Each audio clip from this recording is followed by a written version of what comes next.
SC వర్గీకరణ కోసం supreme court ఇచ్చిన తీర్పును అమలు చేయాలని మాదిగ మేధావుల ఫోరం డిమాండ్ చేసింది.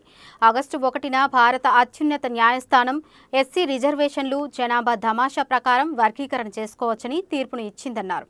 ఈ మేరకు బషీర్బాగ్ ప్రెస్ క్లబ్లో ఏర్పాటు చేసిన మీడియా సమావేశంలో ఫోరం గౌరవ అధ్యక్షులు ప్రొఫెసర్ కాశిం, అధ్యక్షులు డాక్టర్ ఆరేపల్లి రాజేందర్లు మాట్లాడుతూ సామాజిక న్యాయం సమకూరాలంటే వర్గీకరణ జరగవలసిందేనని న్యాయమూర్తులు అభిప్రాయపడ్డారు. తీర్పుకు అనుకూలంగా సీఎం రేవంత్ రెడ్డి అసెంబ్లీ సాక్షిగా మద్దతు ప్రకటించారని, అమలుకు కావాల్సిన చర్యలను వెంటనే ప్రారంభిస్తారని తెలియజేశారని గుర్తు చేశారు. నమస్కారాలు తెలియజేస్తున్నాను. ముఖ్యంగా మాదిగ మేధావుల ఫోరం, మాదిగ ఇంటలెక్చువల్ ఫోరం పక్షంన ఈరోజు నేను అధ్యక్షునిగా డాక్టర్ ఆరేపల్లి రాజేందర్ ఎస్సీ వర్గీకరణమైన మాట్లాడాలనే ఉద్దేశంతో ఈరోజు ఈ యొక్క పత్రికా విలేకరుల సమావేశం ఏర్పాటు చేయడం జరిగింది. ముఖ్యంగా ఎస్సీ వర్గీకరణ ఏదైతే ఉందో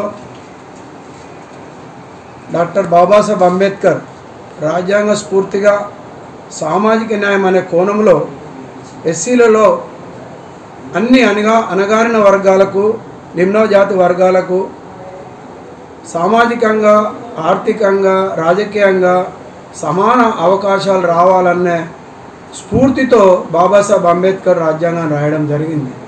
దానికి అనుగుణంగానే ఈరోజు అత్యున్నత న్యాయస్థానము అనేటువంటి సుప్రీంకోర్టు 7గురితో కూడినటువంటి ధర్మాసనము ఈరోజు ఎస్సీలలో వర్గీకరణ చేసుకోవచ్చు అని రాష్ట్రాలకు ఏదైతే మరి బాధ్యతలు లేదంటే హక్కులు ఏ రాష్ట్రంలో ఆ రాష్ట్రానికి అనుగుణంగా మీరు ఎస్సీ వర్గీకరణ చేసుకోవచ్చు. ఎందుకంటే ఒక్కొక్క రాష్ట్రంలో ఒక్కొక్క వేరియేషన్, క్యాస్ట్లు నానా విధాలుగా ఉన్నాయి కాబట్టి మీరు అక్కడ అభివృద్ధికి అనుగుణంగా, అక్కడ ఉన్న కులాలకు అనుగుణంగా చేసుకోవచ్చనే సామాజిక దృక్పథంతో సామాజిక న్యాయం జరగాల అనే ఉద్దేశంతో సుప్రీంకోర్టు తీర్పిచ్చిందని మాదిగ మేధావుల ఫోరం నమ్ముతూ ఉన్నది.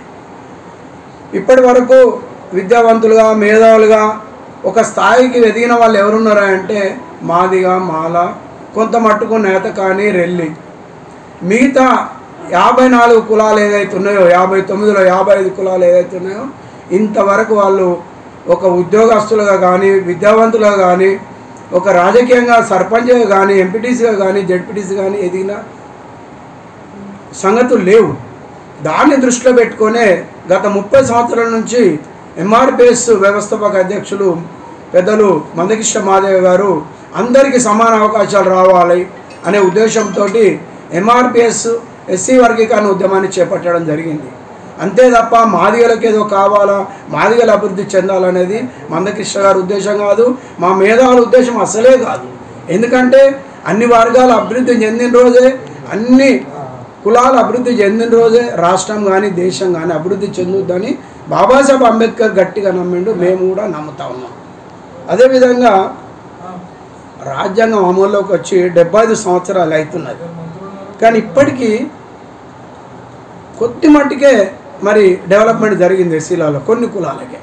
ఒక వెంకటస్వామి గారి కుటుంబము కాక మొదటి నుంచి రాజకీయాలు ఉన్నాడు కాబట్టి కాక మరి ఇండస్ట్రీస్ పెట్టి, కాక కొడుకులను డాక్టర్లను చేసి, వాళ్ళకు ఇంకా ఉన్నత వర్గాలను పెళ్ళిళ్ళు చేసి ఉన్నతంగా వాళ్ళు ముందుకెళ్ళారు. వాళ్ళ తప్పులేదు.